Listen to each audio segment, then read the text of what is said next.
भोपाल से प्रस्तुत हैं प्रादेशिक समाचार। नमस्कार, समाचारों के साथ मैं जितेंद्र रघुवंशी। पहले मुख्य समाचार। राष्ट्रीय एकता दिवस पर प्रधानमंत्री गुजरात के केवड़िया में एकता दिवस परेड में भाग लेंगे। प्रदेश में होंगे रन फॉर यूनिटी सहित कई आयोजन। मुख्यमंत्री शिवराज सिंह चौहान ने कहा, भ्रष्टाचार के प्रति राज्य में है जीरो टॉलरेंस की नीति। प्रदेश भर में छठ पूजा अनुष्ठान हुआ शुरू और जूनियर राष्ट्रीय घुड़सवारी प्रतियोगिता का आयोजन 12 से 25 दिसंबर तक भोपाल में होगा। अब समाचार विस्तार से। प्रधानमंत्री नरेंद्र मोदी सरदार पटेल की 147वीं जयंती पर उन्हें श्रद्धांजलि अर्पित करने के लिए सोमवार को राष्ट्रीय एकता दिवस के अवसर पर गुजरात के केवड़िया जाएंगे। वे एकता दिवस परेड में भाग लेंगे और लाल बहादुर शास्त्री राष्ट्रीय प्रशासन अकादमी में फाउंडेशन कोर्स करने वाले सिविल सेवा अधिकारी प्रशिक्षुओं के साथ वार्तालाप करेंगे। सरदार वल्लभ भाई पटेल की जन्मतिथि 31 अक्टूबर को राष्ट्रीय एकता दिवस के रूप में मनाया जाएगा। इस अवसर पर भोपाल में मंत्रालय स्थित सरदार वल्लभ भाई पटेल पार्क में सुबह 11 बजे एकता, अखंडता और सुरक्षा की भावना को मजबूत बनाने के लिए राष्ट्रीय एकता दिवस की शपथ दिलाई जाएगी। शपथ के साथ राज्य पुलिस और वर्दीधारी बल इकाइयों और एजेंसियों द्वारा मार्च पास्ट, एकता दौड़ और कारागृहों में राष्ट्रीय एकता पर केंद्रित कार्यक्रम जैसे विविध आयोजन होंगे। नेहरू युवा केंद्र के उप निदेशक सुरेंद्र शुक्ला ने बताया कि इस दिन विभिन्न संस्थाओं द्वारा रन फॉर यूनिटी का आयोजन भी किया जा रहा है। भोपाल स्थित नेहरू युवा केंद्र भी यह आयोजन कर रहा है।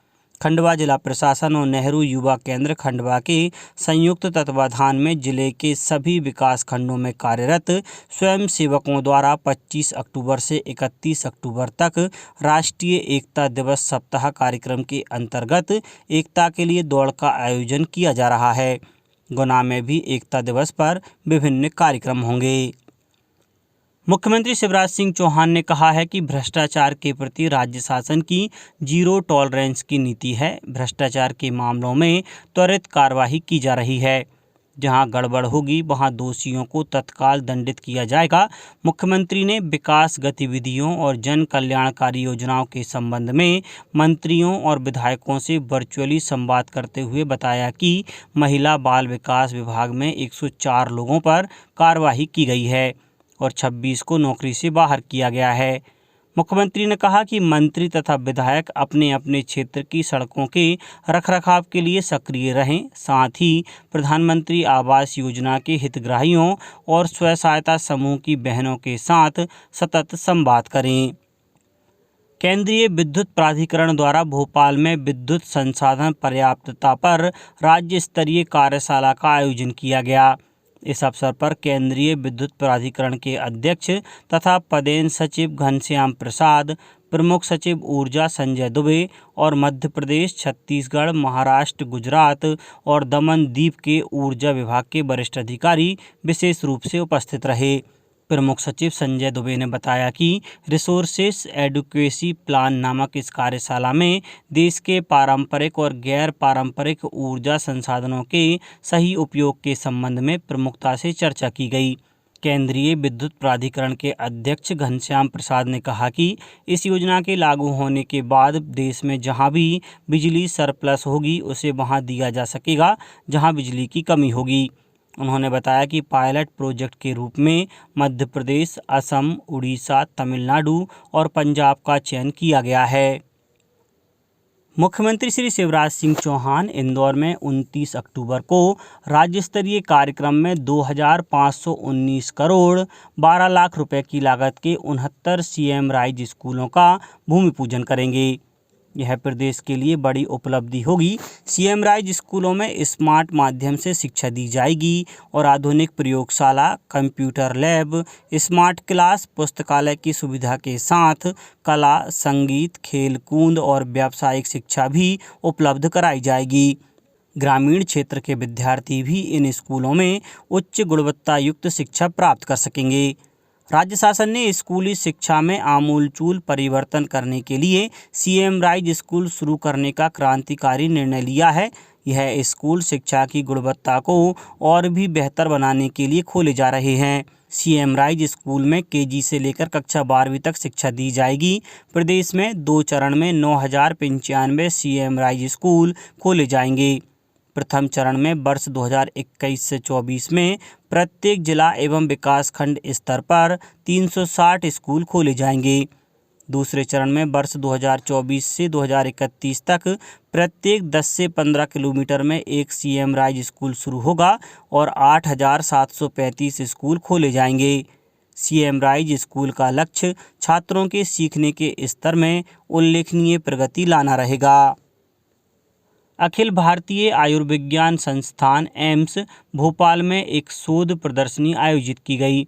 समारोह में केंद्रीय स्वास्थ्य सचिव राजेश भूषण मुख्य अतिथि के रूप में शामिल हुए। वहीं स्वास्थ्य मंत्रालय में संयुक्त सचिव नीलाबुंज शरण भी इस अवसर पर मौजूद थे।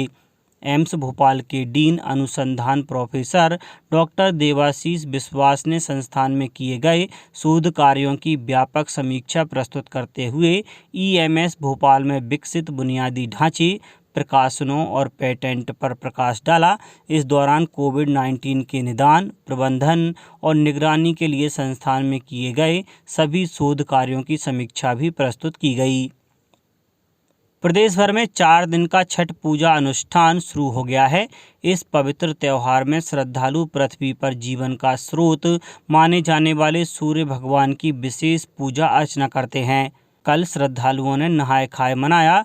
आज खरना है, जिसमें भक्त पूरे दिन उपवास रखेंगे और शाम को सूर्यास्त के बाद अपना उपवास तोड़ेंगे और सूर्य की पूजा करेंगे। शाम को प्रसाद ग्रहण करने के बाद वे अगले 36 घंटे तक निर्जल उपवास करते हैं। छठ पूजा के तीसरे दिन भक्त घुटने तक गहरे पानी में खड़े होकर डूबते सूर्य को अर्घ्य देंगे। सोमवार को उगते सूर्य को अर्घ्य देने के साथ छठ पूजा अनुष्ठान संपन्न होगा। मुख्यमंत्री श्री शिवराज सिंह चौहान ने अधिकारियों से कहा है कि सलकनपुर में विजयासन माता की कृपा से जो काम चल रहे हैं उन्हें जारी रखते हुए श्री महाकाल लोक की तर्ज पर माता के शास्त्र सम्मत सभी स्वरूपों के श्रद्धालु दर्शन कर सकें, ऐसा नया प्रस्ताव भी प्रस्तुत करें। मुख्यमंत्री श्री चौहान ने शुक्रवार को सलकनपुर मंदिर परिसर का अवलोकन करने के बाद मंदिर के निर्माण और विकास कार्यों की समीक्षा बैठक में अधिकारियों को यह निर्देश दिए। सांसद श्री रमाकांत भार्गव, सलकनपुर ट्रस्ट के अध्यक्ष श्री महेश उपाध्याय और सदस्य उपस्थित थे। मुख्यमंत्री के समक्ष वर्तमान निर्माणाधीन कार्य का प्रेजेंटेशन भी किया गया। मुख्यमंत्री श्री चौहान ने कहा कि विद्वान, पंडित और शास्त्रियों से चर्चा की जाए, जिससे सभी कार्य धर्म और विधि सम्मत हों। मुख्यमंत्री श्री चौहान ने कहा कि उनका विचार है कि माता के देश भर में स्थापित 52 शक्तिपीठों के चित्र रूप में दर्शन और कथा दीवारों पर उकेरी जाए। इसी तरह माता विजयासन की सभी 6 बहन और माता के 9 रूप भित्ति चित्र या अन्य कलात्मक रूप से चित्रित किए जाएं। मुख्यमंत्री ने कहा कि परिसर में दुर्गा सप्तशी महात्म्य की कथा भी उकेरी जा सकती है। उन्होंने इस बात का विशेष ध्यान रखने के लिए कहा कि पूजा पूर्व अनुसार ही विजयासेन माता की ही हो। खंडवा जिला चिकित्सालय खंडवा में आम नागरिकों की हेल्थ डिजिटल आईडी बनाई जा रही है। इलाज के लिए सभी आंतरिक और बाहर रोगियों और ब्लड बैंक में आने वाले मरीजों से अपील की जा रही है कि वह अपने साथ आधार कार्ड एवं OTP के लिए आधार लिंक मोबाइल साथ में लेकर आएं, जिससे Ayushman Bharat health digital ID बनाई जा सके। प्रभारी सिविल सर्जन डॉक्टर अतुल माने ने बताया कि हेल्थ आईडी बनवाने से उसका लाभ हर जगह मिलेगा। मध्य प्रदेश राज्य घुड़सवारी अकादमी ऑफ एक्सीलेंस भोपाल में 12 से 25 दिसंबर तक जूनियर राष्ट्रीय घुड़सवारी प्रतियोगिता 2022 का आयोजन किया जाएगा। इस प्रतियोगिता में 16 राज्यों के घुड़सवार भाग लेंगे। प्रतियोगिता में देश भर से 200 खिलाड़ी और 200 घोड़े भाग लेंगे। 13 दिन तक चलने वाली इस प्रतियोगिता में show jumping, cross country, dressage, tent paging के टीम और व्यक्तिगत मुकाबले होंगे।